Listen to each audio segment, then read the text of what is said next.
આખો દિવસ ડમ્પર ચાલે છે, ઓવર સ્પીડિંગમાં જાય છે, છેક સુધી અમારે સર્વિસ રોડ ઉપર જવાનું થાય ને એટલે છેક સુધી બાળકોને લઈને જઈએ સ્કૂલે મૂકવા તો છેક સુધી એ લોકો ડમ્પર આગળ પાછળ બધે જ હોય. અમારે જેટલી સોસાયટીઓ અહીંયા મુકાઈ છે ને એ બધી સ્કીમ હાઈરાઇઝ છે. હવે આખા અમદાવાદમાં ક્યાંય હાઈરાઇઝ ના હોય એટલી હાઈરાઇઝની અહીંયા બધાને પરમિશન મળી છે.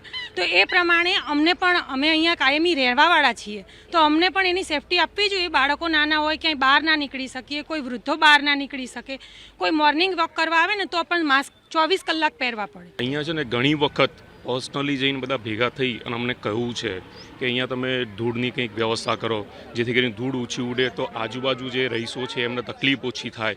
ઇવન તો અહીંયા પણ બીજી 2 સ્કીમ ચાલે છે, આ બાજુ એક છે, અહીંયા 2 છે.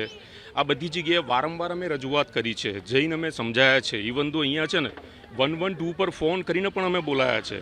પરંતુ છેલ્લે પછી પ્રશ્ન એવા આવે છે, ડમ્પરવાળાને આપણે કહીએ ભાઈ 4 રસ્તો છે તો અહીંથી ધીમે જા, બરાબર, માણસો અહીંથી આવતા જતા હોય, 2 વ્હીલર પર આવતા હોય તો બધાનું કેવું જ થાય કે ભાઈ અમારી ઓળખાણો બહુ ઉપર સુધી છે.